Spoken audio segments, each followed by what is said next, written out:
آج ہمارا فلسطینی 60,000 سے زیادہ شہید ہو چکا ہے، اور ابھی تک میرے مسلمان بھائی کا خون پی پی کر صہیونی درندوں کا پیاس نہیں بجھ رہا۔ مسلسل بمباریاں جاری ہیں، 2 روز کے اندر 1,500 لوگ شہید ہو چکے ہیں۔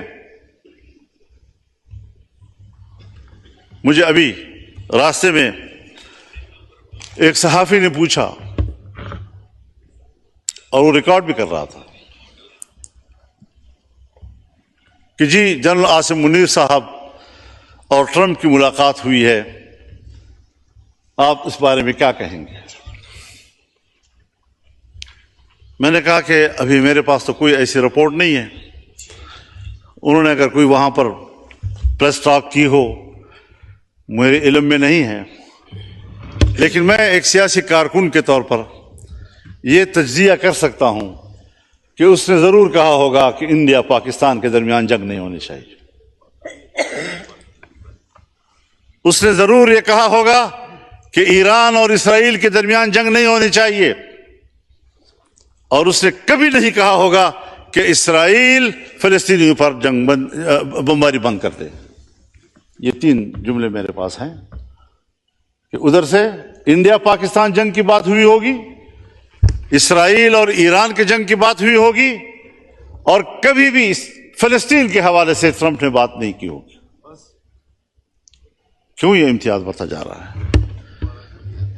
جہاں پر صہیونی مرتا ہے، جہاں پر مودی مرتا ہے، اس سے تو ان کو تکلیف ہو رہی ہے، لیکن اگر ایک غریب مسلمان، غیر مسلح مسلمان، چھوٹے چھوٹے بچے، خواتین، بوڑھے بزرگ، ان کا خون بہہ رہا ہے، پورا شہر ملبے کا ڈھیر بن گیا ہے، اس کا کسی کو احساس نہیں ہے۔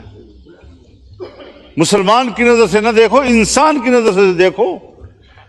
اس کا معنی یہ ہے کہ اگر کوئی شخص مسلمان نہیں ہے، اگر کسی شخص کی زندگی قرآن و سنت کی تعلیمات سے آراستہ نہیں ہے، تو پھر یہ انسانیت نہیں، اسی کو ہم حیوانیت کہتے ہیں۔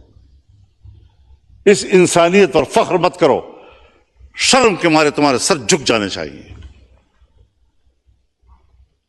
اس کو انسانیت کہتے ہیں۔ پاکستان اسلامی دنیا کا بڑا ملک ہے، پاکستان اسلامی دنیا کا مؤثر ملک ہے، پاکستان اسلامی دنیا کا طاقتور دفاعی قوت ہے، پاکستان اسلامی دنیا کا ایٹمی طاقت ہے، پاکستان کے اندر وہ تمام صلاحیتیں موجود ہیں کہ وہ امت مسلمہ کی قیادت کرے، اور ہم ہیں کہ ملک کے داخلی صورتحال میں بھی ہم دفاعی پوزیشن میں ہیں، اور خطے کی صورتحال میں بھی ہم دفاعی پوزیشن میں ہیں۔ قیادت خاک کریں گے ہم۔ یہی پیغام اس پارلیمنٹ سے امت مسلمہ کو جانا چاہیے، OIC کو جانا چاہیے۔ بین الاقوامی اداروں کی کوئی حیثیت اب نہیں رہی، OIC ایک دکھاوا ہے، OIC۔